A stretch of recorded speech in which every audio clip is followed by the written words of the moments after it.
atau Karaugilir 1,35 km persegi dengan persentase terhadap luas kecamatan sekitar 2,99% dengan jumlah penduduk 932 orang dan mayoritas masyarakatnya bermata pencaharian sebagai petani sawah, berkebun, peternak itik, pencari ikan, pedagang, dan lain-lain.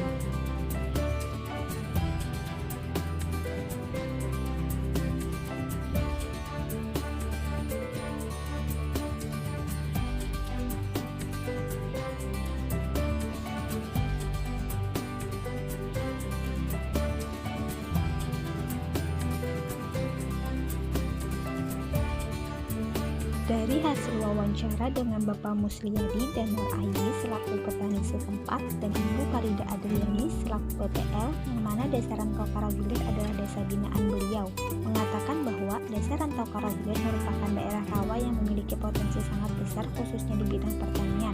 Luas lahan pertanian yang konvensional sekitar 134 hektar, sebagian lagi masih berupa lahan tipi. Tanaman utama pertanian di desa ini adalah padi, di samping itu juga menanam berbagai sayur mayur, memiliki sarana saluran air pada persawahannya dengan dilengkapi rumah pompa, adanya kelembagaan pertanian dan penangkaran benih. Untuk masalah yang dihadapi petani sekarang di desa ini adalah mengatur air karena kondisi air yang masih dalam menyebabkan kemunduran waktu tanam, tanaman terserang penyakit blast, tanaman diserang hama keong.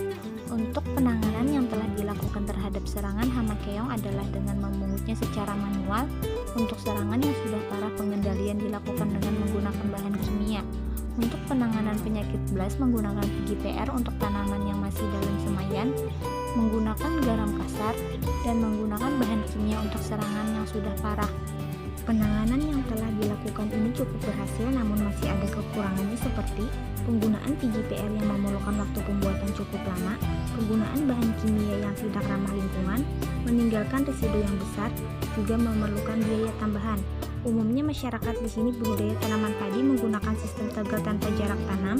Kekurangannya karena tanpa jarak tanam sehingga dempet antar tanaman jaraknya dekat yang menyebabkan tingginya kelembaban sekitar tanaman sehingga mempercepat hama penyakit berkembang.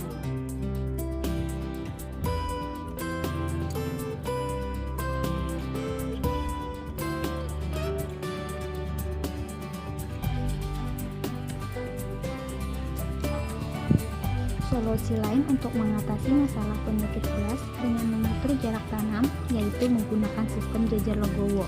Di samping itu juga menggunakan varietas unggul yang tahan terhadap penyakit blast.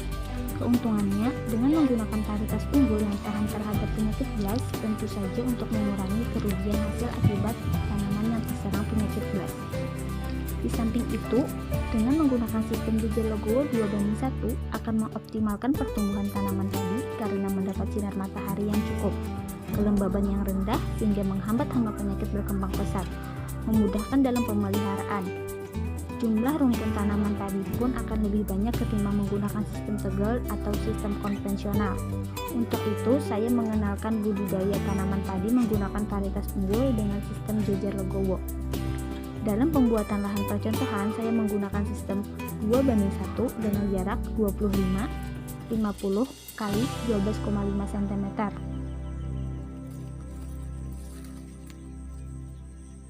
Assalamualaikum warahmatullahi wabarakatuh.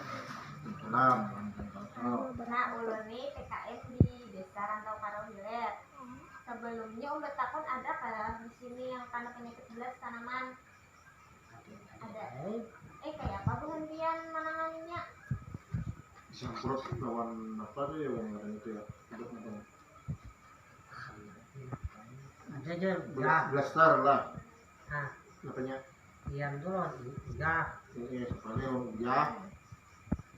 Pembeli uyah deh. Tangan bunyinya sudah. Supaya ubet, plastik ngaran ubetnya. Tangan bunyinya sudah. Kan? Pencet aja. Uluni hendak mengenalkan pula yang baru kayak itu supaya tanaman itu kada kena penyakit blast. Cara menanam yang hanyar supaya kada kena penyakit blast. Caranya itu dengan tanam sistem jajar legowo. Saya ada mendengar Disuak belum nah. yang beranggang-ranggang tuh tanamannya. Nah, kayak ini tuh lo melihat. Betul. Nah, dia kayak ini. Khas. Sebarang. Oh, itu di PR lah. Nah, mengenal lebih jelasnya kita melihat videonya. Nanti video. Kalau kita itu belum. Di mana ini? Ada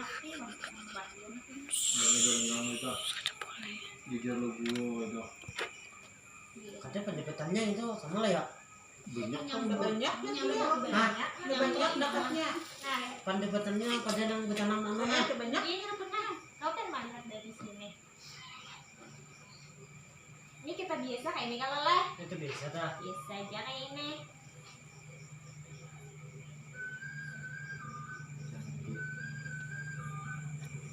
Ini tanam di sini. Nah, kayak gitu. Luar biasa tuh. Nah, ampun ngambil untuk kayak ini nah.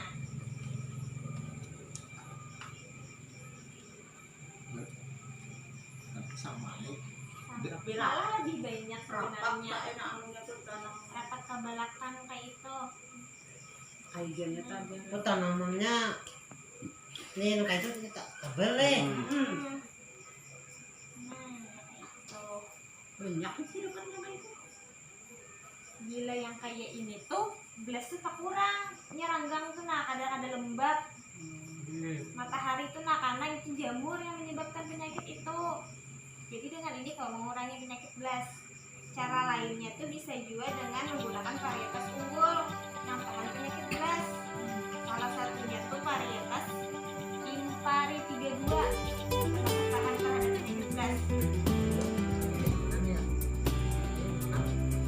Jadi gua tahunnya deh balik tiga dua orang itu. Ini cari orang nanti video. Impari 32. Nah, sikap kepada diri keluar. Banyak kau mau ini berapa? Sama sumber.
Hasil yang dicapai adalah adanya ketertarikan masyarakat mengetahui sistem Jejar Legowo ini dengan bertani dan ingin menggunakan sistem ini dan ingin menanam varietas baru yang lebih tahan terhadap penyakit belas.